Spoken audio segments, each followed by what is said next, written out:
আপনি যদি একদিনের মধ্যে একটি ওয়েবসাইট তৈরি করতে চান, তবে ডেমো ইনপুট হতে পারে সবথেকে সহজ মাধ্যম। মনে করুন একদিনের মধ্যেই আপনার ক্লায়েন্টের একটি ওয়েবসাইটে ডেলিভারি দেওয়া প্রয়োজন। তো সেক্ষেত্রে আপনি কি করবেন? কিছু থিম এবং প্লাগইন ইনস্টল করবেন এবং কিছু টেমপ্লেট দেওয়া রয়েছে সেগুলোকে ইনপুট করার মাধ্যমে খুব সহজে একটি কাজ কমপ্লিট করে ফেলতে পারেন। তো আমরা এখন কি করব? প্রথমে একটি থিম ইনস্টল করব, হ্যালো থিম। এরপর কিছু প্লাগইন দেওয়া রয়েছে, যেমন এলিমেন্টর দেওয়া রয়েছে, এলিমেন্টর প্রো। আমরা সেগুলোকে ইনস্টল করব এবং দেখব কিভাবে কম সময়ের মধ্যে দ্রুত একটি ওয়েবসাইট তৈরি করে ফেলা যায়।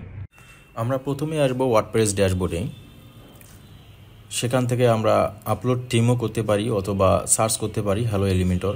অলরেডি সার্চ করা রয়েছে, আমি সেখান থেকে অ্যাক্টিভ করে নিলাম। এরপর ইনস্টল এলিমেন্টর। ওরা বেসিকভাবে আমাকে সাজেস্ট করে হ্যালো এলিমেন্টরটি ইনস্টল করার জন্য। আমি সেটিকে ইনস্টল করলাম এবং অ্যাক্টিভ করে নিলাম। তো এটি মূলত এলিমেন্টরের মূল ওয়েবসাইট। আমরা এখান থেকে অনেকগুলো কাজ করতে পারি। তো যেহেতু আমরা ক্র্যাক ভার্সন ব্যবহার করছি, তো আমাদের এটি প্রয়োজন নেই। অন্যান্য যে প্লাগইনগুলো রয়েছে আমরা সেগুলোকে ডিলিট করে দিই। তো এরপর আবারও অ্যাড নিউ প্লাগইন, এখানে ক্লিক করব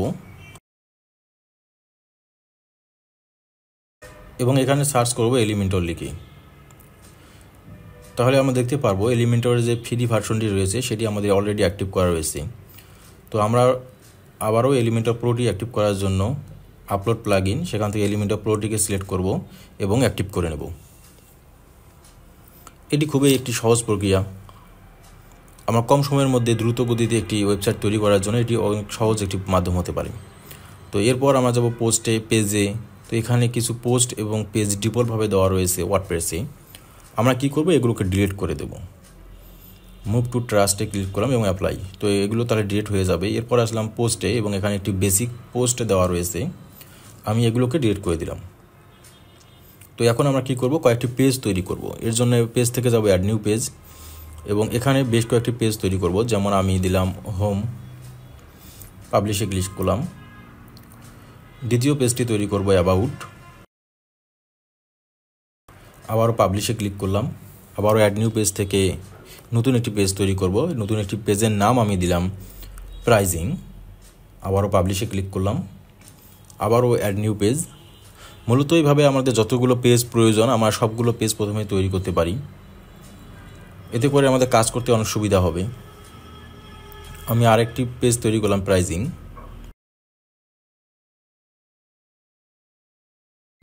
আমরা মূলত যখন এই ওয়েবসাইটে কাজ শুরু করব আমাদের সর্বপ্রথম পেজগুলোকে তৈরি করে নিতে হয়। সর্বশেষ আমি তৈরি করলাম কন্ট্যাক্ট, পাবলিশে ক্লিক করলাম।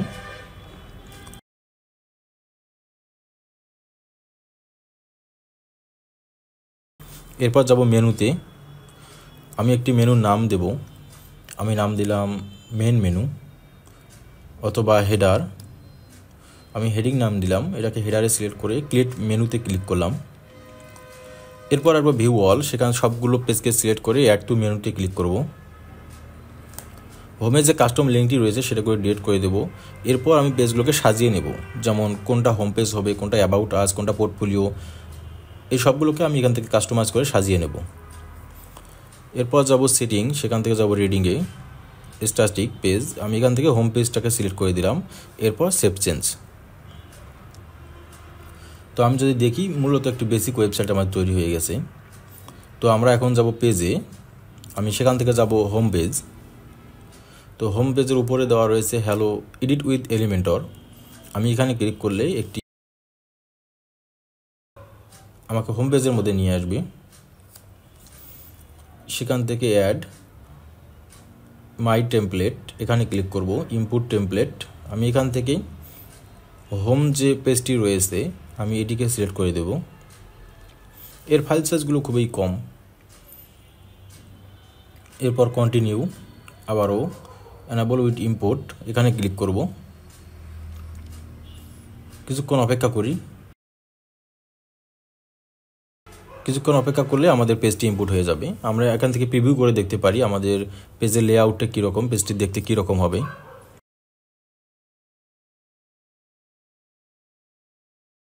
এরপর ইনসার্টে ক্লিক করলাম। ক্লিক করলে দ্রুত গতিতে আমাদের একটি পেজ কিন্তু ইনপুট হয়ে গেল। এখানে সবগুলো ডিজাইন রয়েছে। এখন আমরা কাস্টমাইজ করে হেডার, ফুডার এবং ইমেজগুলোকে চেঞ্জ করে দ্রুত গতিটি ওয়েবসাইটে তৈরি করে ফেলতে পারি। তো এরপর আমি পাবলিশে দিলাম। এরপর আবারও ড্যাশবোর্ডে আসলাম। এরপর আমি যাব অ্যাবাউট। সেমভাবে এডিট উইথ এলিমেন্টর এখানে ক্লিক করব। এরপর আবারও আমি টেমপ্লেটটাকে ইম্পোর্ট করব। সিলেক্ট ফাইল, এখান থেকে অ্যাবাউট আস এটিকে সিলেক্ট করলাম, ওপেনে ক্লিক করলাম। তাহলে আমাদের অ্যাবাউট আস পেজটিকে ইনপুট হয়ে গেল। এরপর আমরা দেখে নেই পেজ লেআউটটি কীরকম হবে। এটা মূলত বেসিক একটি ডিজাইন। আমরা একদমই বেসিক কিছু ডিজাইন নিয়ে কাজ করছি। আমরা আস্তে আস্তে আরও অ্যাডভান্স ডিজাইনের দিকে যাব।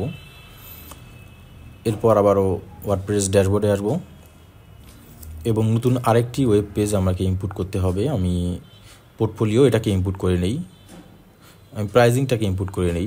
এডিট উইথ এলিমেন্টর আবারও ক্লিক করব। এবার ড্যাশবোর্ডের মধ্যে আসবো। ঠিক সেমভাবে আমরা দেবো, সব কিছু ফাঁকা রয়েছে। সেখান থেকে আবারও টেমপ্লেট ইনপুটে যাব এবং সেখান থেকে আমরা ক্লিক করব প্রাইজিং। আবার ওপেনে ক্লিক করলেই দ্রুত গতিতে আমাদের পেজটি ইনপুট হয়ে যাবে। তো আমি এটাকে ইনসার্ট করে নিলাম। ডেমোটিকে ইনপুট হয়ে গেল। মূলত এভাবে আমরা সবগুলো পেজকে ইনপুট করতে পারি। আবারও আমি ড্যাশবোর্ডে যাব এবং বাকি যে কয়েকটি পেজ রয়েছে সেগুলোকে সেমভাবে আমরা ইনপুট করে নেব। মূলত সবগুলো প্রসেস সেম, তাই আমি দ্রুত গতিতে এটাকে স্কিপ করে গেলাম। সবগুলো কাজ শেষ হয়ে গেলে আমরা আরও একটু অ্যাডভান্স লেভেলে কাজ করব। পাবলিশে ক্লিক করলাম, আবারও যাব ড্যাশবোর্ডের মধ্যে। তো সবগুলো কাজ মোটামুটি আমাদের শেষ হয়ে গেল, ডেমোগুলো ইনপুট করা। এরপর যাব টেমপ্লেট থেকে যাব সেকশন, অ্যাড নিউ সেকশন এবং এখান থেকে হেডারটাকে সিলেক্ট করব। আমরা হেডিংয়ের একটা নাম দেব, যেমন আমি দিলাম মেনু। Create template. তো এখান থেকে অনেকগুলো টেমপ্লেট দেওয়া রয়েছে, আমরা এগুলোকে বাদ দিয়ে কাস্টমভাবে একটি নতুন টেমপ্লেট তৈরি করি। 3টি সেকশন নিলাম, আমি কলাম নিলাম। তো লেআউট থেকে আমরা বক্স অথবা ফুল উইথ দুটোই করে দিতে পারি। আমি যেহেতু এক সাইডে ইমেজ এবং মাঝখানে মেনু এবং আর এক সাইডে একটি বাটন রাখবো, তো আমি সেভাবে সিস্টেম করে নিলাম। এটাকে ড্র্যাগ ড্রপ করে বড় ছোটো করার মাধ্যমে আমি একটিকে ইমেজ ইনপুট করলাম। গ্যালারি থেকে আমি কাস্টমভাবে একটি ইমেজকে ইনপুট করে নিলাম। এরপর আমি মেনুটাকে ইনপুট করব। ওয়ার্ডপ্রেস মেনুটাকে ইনপুট করলে আমাদের মেনুটাকে ইনপুট হয়ে যাবে। আমি এটা রাইট সাইডে নিয়ে যাই। এরপর একটি বাটন আমাদের অ্যাড করতে হবে। আমি উইকেটে যদি এসে বাটন লিখে সার্চ করি তবে একটি বাটন আমাদের মধ্যে চলে আসবে। আমরা এটাকে সাইজ করে নিতে পারি, বড় ছোটো করে নিতে পারি। তো বড় ছোটো করার জন্য আমি লোগোটাকে আর একটু বড় ছোটো করে নিব। এর প্রথমে পাবলিশ করে নিই, যা আছে ডিফল্টভাবে তাই থাকবে, শুধু পাবলিশ করে দেখব যে আমার ওয়েবসাইটটি কীভাবে কাজ করে।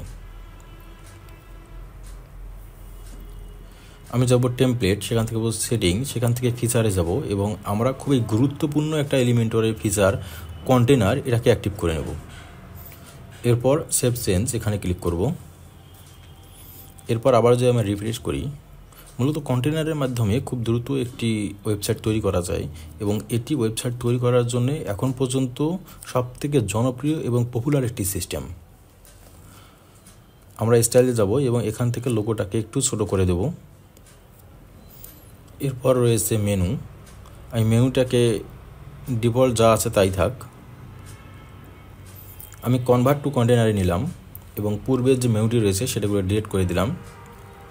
মেনুটি ক্লিক করলাম, সেখান থেকে ডিরেকশন দিলাম সেন্টার করে। মেন যে লোগোটি রয়েছে সেগুলোকে আবার সেন্টার করে দিলাম। সবগুলো সেন্টার করে দিচ্ছি আমি, যাতে এগুলো মাঝ বরাবর শো করে। মেনুটাকে আবারও সেন্টারে দিলাম এবং ইন্ডে দিলাম, কারণ আমি চাই মেনুগুলো এক সাইডে থাক। ঠিক সেমভাবে বাটনটাকে আমি ইন করে দিলাম। জাস্টিফাই কন্টেন্ট থেকে ইন করে দিলে সবগুলো হবে। তো এখন যদি আমার চেক করে দেখব যে ওয়েবসাইটটি ঠিকভাবে কাজ করে।